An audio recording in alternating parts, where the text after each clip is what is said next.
All right, guys. I didn't want to do this.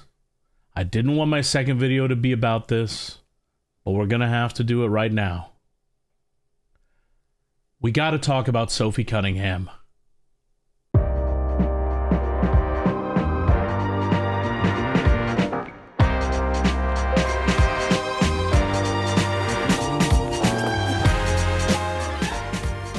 That's right, ladies and gentlemen. Welcome back to the CC Report. And today we are talking not about Caitlin Clark necessarily, but about somebody that is very important in Caitlin's life, and that is Sophie Cunningham.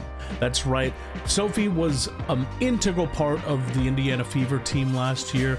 She's probably the second most popular Fever player behind Caitlin herself, and it all has stemmed from that one incident that we all remember, Caitlin being defended by Sophie against the Connecticut Sun, against JC Sheldon. Sophie going a little bit of a hockey player approach on JC there. But from that stemmed a lot of popularity for Sophie, and from that stemmed a lot of talk in the offseason about whether Sophie would be returning or whether Sophie would not be returning.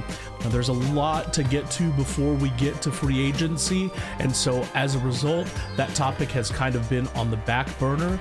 But today, or at least yesterday, that topic was sort of brought back into the fore by scrutinizing her most recent podcast, the Show Me Something podcast, in which she actually spoke with and interviewed one of the reality shows on her co-host, one of the reality stars on her co-host reality show. And her co-host's guest had something to say about recently attending WNBA games. So let's take a listen to what she had to say. Because like I said, I don't watch a ton of sports, but you have a life. I get it. I love it. Love it. I'm like such a fan. You have no idea. Oh, well, thank you. We need to get you to a Fever game. Did you hear that? We need to get you to a Fever game. This coming from somebody who had up until recently been talking more like this on her podcast, which we had had some speculation about. Or I want a bigger contract, so then I can buy a house and be homey and cozy. Fuck yeah. Okay. Yeah. Wow. That's crazy. That could be a Liberty. It could be New York City. It could also be the Lynx, and it could be Minneapolis. Like, you just don't know. It could be anywhere. So that is the crux of the argument, or the crux of the problem. People have taken some statements that Sophie has made in the past regarding her free agency and kind of projected forward into what that particular statement means in terms of free agency at large. But my position has always been that there's really not a lot to worry about with regard to free agency, that it is extremely likely that Sophie returns.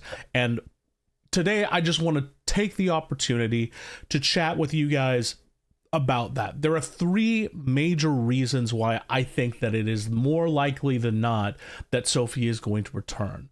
The first argument is about her strong emotional and personal attachment to the Fever.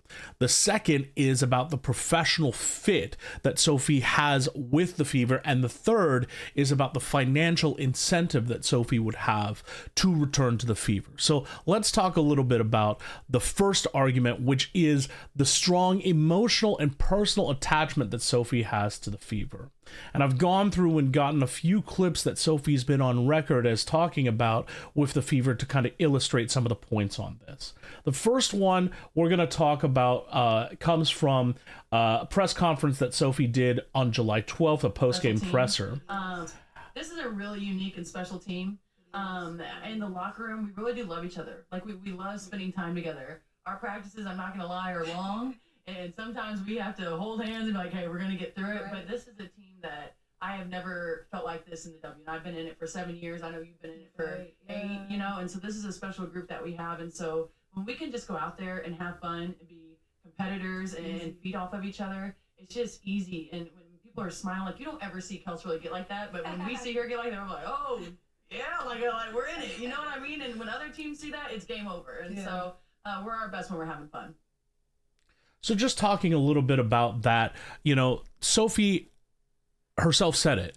She's been in the league a long time. She's been a part of other teams. She's seen other teams come and go. She knows how other teams interact. And the interactions that she had with last year's Fever team are unlike any interactions that she's had in the past.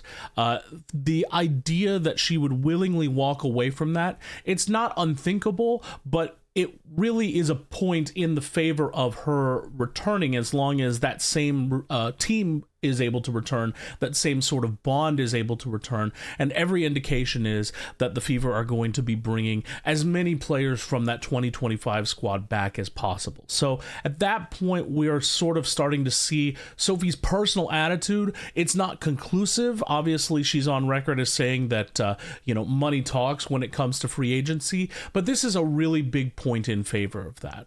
And just talking a little bit more supporting evidence, we see kind of Sophie. This is a post-game presser after one of her games in Phoenix, and just talking about her experience with the Fever versus her experience with the Mercury. Yeah, AZ was good to me, but I'm way happier where I'm at now. It was good to see people. It was fun to play in front of some fans, but for me, I'm way happier in Indiana. And so, again, like direct comparison with other experiences that she's had, the experience that she had in Phoenix prior to her coming in Indiana, it's not just that she's a little happier in Indiana. It's not just that, Indiana is a little bit better. It's way happier in Indiana. It's a much better fit in Indiana. It's great in Indiana. These are things that she's been on record as saying over and over and over again. And so when she sits down to make that free agency decision, assuming that all other things are equal, she's more likely to return to a place that she's had such a great experience in. And so every indication is still that she's going to make that decision. We even see her coming back and doing charity events for the team. This is a clip that was taken in November. She's also been doing Christmas events for the team, more close to the holiday season. This was taken kind of as a Thanksgiving thing. So we are looking at a lot of different arguments and a lot of different appearances that Sophie is making with a Fever colors on and with Pacers colors on. And so to me, this is not the look of somebody who's planning on leaving in free agency. There are a lot of other teams out there. There are a lot of other free agents out there. We don't see many of those free agents putting on their former team's colors and making public appearances, but we've seen it from Sophie.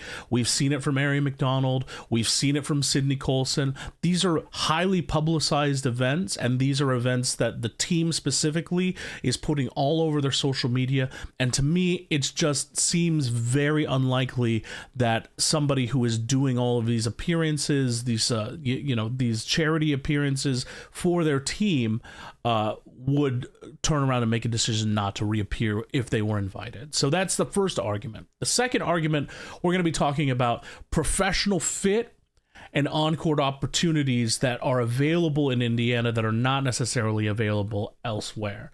And we're going to talk a little bit about just kind of how Sophie fits in with the team.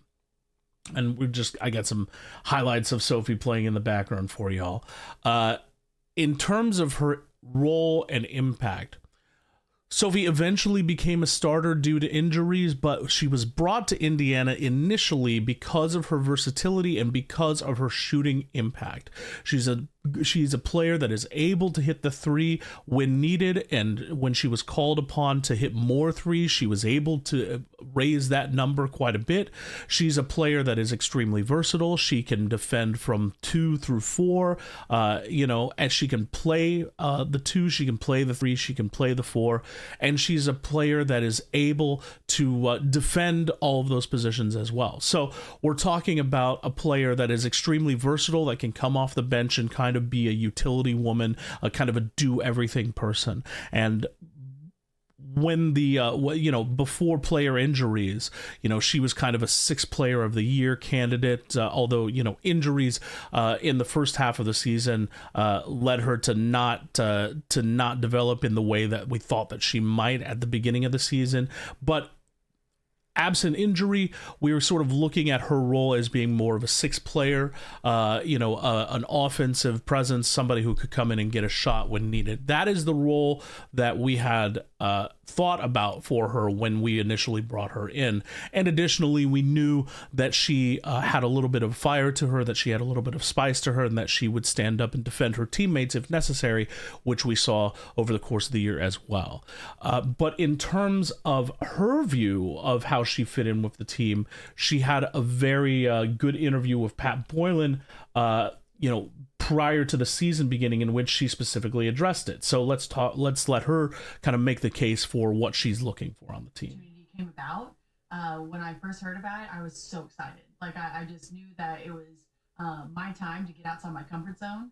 The style of play that you guys are playing here, that Stephanie is going to bring here, it's run and gun. It's shooters. It's emotion offense. And so my eyes lit up like a Christmas tree. So when I just kind of heard what they were doing, and of course you have Caitlin, who's drawn eyes from all around the world. That is like, why would I not? Why not be part of something great? You go from Diana, and now you're going to a team who is going to be a contender for a championship. And so I'm stoked about this year. I'm really excited for the players, but I'm also excited just for the community and the relationship and the culture that you guys have here. I remember having a conversation. So that's really the crux of the argument as to in terms of her team fit, is that the style of play is exactly what she wants to play. The players that are surrounding her are exactly the type of players that she would want surrounding her. And ultimately, like, this is just where she wants to play basketball. This is how she wants to play basketball. This is who she wants to play basketball with. So at that point, she's making the case for herself to return to the team. All she needs to do is kind of watch that video back. And then the final thing that she's talking about is championship potential. None of that has gone away. In fact, it's all been elevated based on the results of last year, in which the team made the final three, even with 7 players being out to injury, including the straw that stirs the drink, which is Caitlin. So the idea of her being able to return to a team when she has all of those components put back together, it is exactly the type of basketball opportunity that she's looking for. But let's talk about the third and final piece of the puzzle, and that is the finances. Now, Sophie has been on record as saying that she wants to go to a place that is that she's going to be able to look and that she's going to be able to buy a house. I played the clip earlier that she's going to be looking for a big contract so that she's able to buy a house, etc., etc.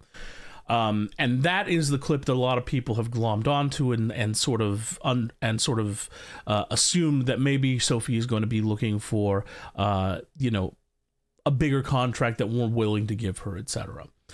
My position is this: that Sophie's profile and market value are such that she is going to get a market competitive contract from the Fever. It's not going to be a max contract because there is no other team that is going to offer her a maximum contract. The fact of the matter is this: Sophie is an elite 3-point shooter who shot 43% in 2025. She is a tough role player. Her value on the market is approximately a half max deal to 2/3 max deal. If you look at other players with similar statistics, they are going to fall in that range. And in fact, when she came over to Indiana, she was making a deal that was about half maximum deal. If we give her a little bit of a raise because of her increased performance, that adds that adds up to about a 2/3 max deal. She's not going to get more than that on the open market. There is no team out there that's going to be willing to throw her a max deal. Secondly, because of, hopefully the CBA works out, whatever that maximum number is, it's going to increase all of the salaries underneath it commensurately. So if the max deal is suddenly $1 million, as opposed to, I'm just making these numbers up, if the max deal is suddenly $1 million, then a half max deal is $500,000, and you can easily buy a house regardless of market in the $500,000 range, obviously. Additionally, she's also making a lot of money through Project B. She's already committed to going and participating in that next offseason. She'll make $2 million from that as well. So finances is not the bugaboo that some people are making it out to be.